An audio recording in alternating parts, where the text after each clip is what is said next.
Première question, qui es-tu? Je te laisse le soin de définir ce que tu entends par identité. Hmm. Alors, qui suis-je déjà? Je sais pas.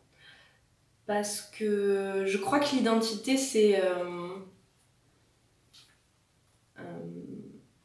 je crois que l'identité, c'est vraiment quelque chose d'impermanent et un mélange de toutes nos croyances et toutes nos idées, toutes nos représentations du moment. Et du coup, par définition, tout ça, c'est en constante fluctuation. Et du coup, l'identité, c'est ce concept abstrait qui nous colle à la peau, vraiment, mais qui est complètement impermanent.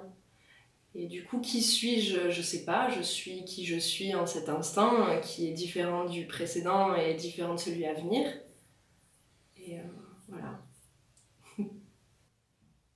Deuxième question, selon toi, à quoi doit servir maintenant une université de psychologie?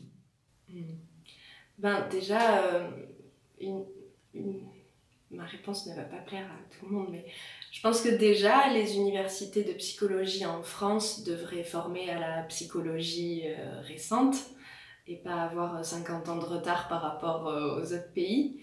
Et puis ensuite, je pense qu'il faut vraiment distinguer le fait de former des psychologues, des gens qui vont être sur le terrain, des gens d'action qui vont être là pour venir en aide aux autres et aider la société à conscientiser ce qu'elle a à conscientiser à l'échelle des individus et des groupes.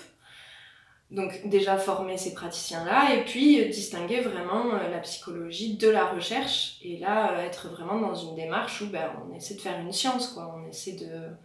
Et en prenant en compte les caractéristiques de la discipline, qui est que elle peut pas être traitée non plus comme toutes les autres sciences, mais en même temps on peut la traiter comme une science si on s'applique. Et voilà, je pense que c'est ça les deux choses que doit faire l'institution aujourd'hui. Troisième question, qu'as-tu à dire sur la vérité? Sur la vérité, qu'as-tu à dire? Ça, c'est vraiment général comme question. Il y a pas longtemps, j'ai lu La montagne de l'âme. Je pourrais pas dire l'auteur parce que c'est un auteur chinois, je vais massacrer son nom.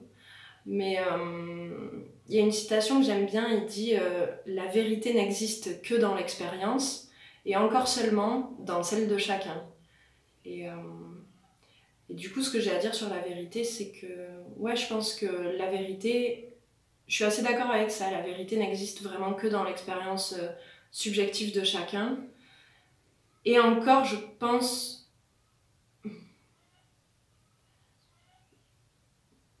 que c'est quelque chose de différent de la réalité. Je pense que la vérité, c'est ce qu'on expérimente tout le temps parce que c'est vrai. Ou peut-être c'est l'inverse. La réalité, c'est ce qu'on expérimente au quotidien parce que c'est réel, c'est ce qu'on ressent, c'est ce qu'on touche, c'est ce qu'on vit.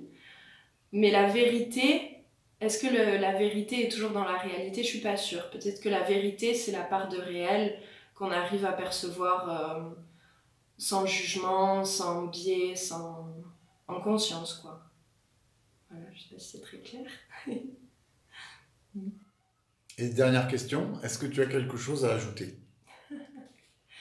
Euh, ouais, j'aime bien cette démarche que tu as fait parce que je pense qu'aujourd'hui, il y a besoin de prendre plus en considération la recherche à la première personne dans toutes les démarches scientifiques et d'arrêter de nier que la science est faite par des chercheurs qui sont des gens et du coup que ce qui fait la science en fait c'est les gens et du coup il n'y a pas que des chercheurs qui peuvent réfléchir et faire de la science mais il y a tous les gens qui prennent le temps d'essayer de structurer leurs pensées, quoi. Voilà.